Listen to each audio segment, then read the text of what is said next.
الله أكبر الله أكبر الله أكبر الله أكبر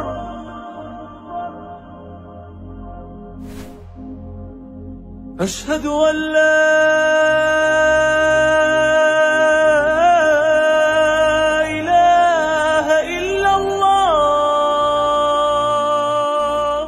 Assalamu alaikum wa rahmatullahi wa barakatuh. J'aimerais à travers ces quelques lignes voyager avec vous et nous conduire ensemble vers une destination qui, je l'espère, éveillera vos cœurs et interpellera vos consciences. De ce fait, j'aimerais m'attarder un instant sur la création du trône d'Allah.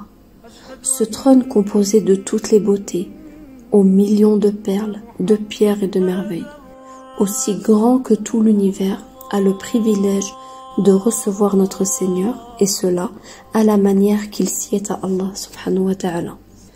Dans Ayat al-Kursi, considéré comme étant le grand verset du Coran, dont l'unique récitation suffit à faire trembler tous les diables, nous rapporte que le trône d'Allah déborde les cieux et la terre.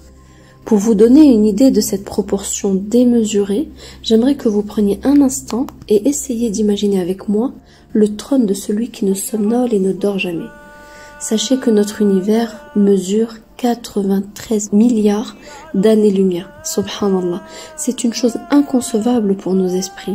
Mon frère, ma sœur en islam, en humanité, nous allons, si vous le souhaitez, faire une petite escale pour vous expliquer pourquoi je vous parle du trône d'Allah et prendre pour cela un instant pour avant tout remercier au nom de la Sohayet tous les parrains et les marraines qui ont pris en charge nos chers orphelins du Chem.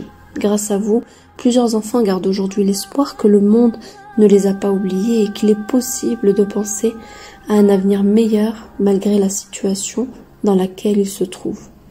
J'aimerais que durant cette pause, vous sachiez que toutes les personnes qui ont contribué de près ou de loin à cette noble cause, que vos cœurs ressemblent au trône d'Allah, parce que ce dernier frémit lorsqu'il entend un orphelin pleurer.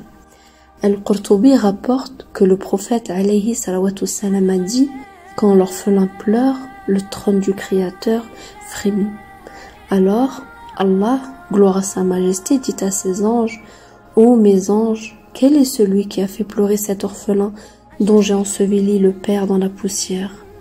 Alors les anges répondent « Ô Seigneur, tu es l'omniscient. » Allah répond alors et dit « Je vous prends à témoin, ô mes anges, que celui qui le consolera et le satisfera, je lui donnerai satisfaction le jour du jugement dernier. Ya Allah, toi qui es le vivant et l'éternel, pardonne-nous lorsque nous nous considérons comme être quelque chose de grand, alors que nous sommes insignifiants face à ta création.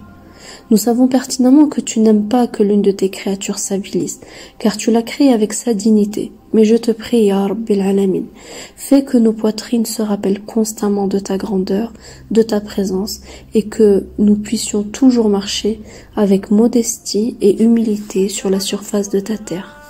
Inch'Allah, afin de continuer ce beau voyage ensemble vers notre destination finale et nous unir ensemble sous l'ombre du trône d'Allah au jour du jugement dernier avec notre cher prophète Mohammed alayhi salawatu salam, continuons à soutenir la Sohayet dans sa mission de venir en aide aux veuves et aux orphelins du Chem. Sachez que dès aujourd'hui, vous pouvez faire partie de ce cercle vertueux et parrainer un orphelin pour 20 € par mois. Cette somme est représentative des différents besoins qu'un enfant doit avoir pour vivre décemment. Il suffira de contacter la Sohayet via le site www.sohayet.fr ou via le canal Telegram et la chaîne YouTube du frère Mahdi Ibn Salah. Toute personne enthousiaste par ce noble projet et qui formule déjà en intention la volonté de soutenir ces orphelins, soyez sûrs, mes frères et sœurs, que vos actions deviendront une source intarissable de bénédiction pour vos familles. Nous demandons à l'omniscient subhanahu wa ta'ala, à qui rien n'échappe, d'effacer toutes vos angoisses, vos peurs, vos peines qui vous tourmentent, comme vous le ferez en soulageant ces petites poitrines pour qui la guerre n'a épargné ni souffrance, ni peine, ni peur. Barakallahu fikoum, et je vous dis au plaisir pour d'autres destinations à partager ensemble, Inch'Allah.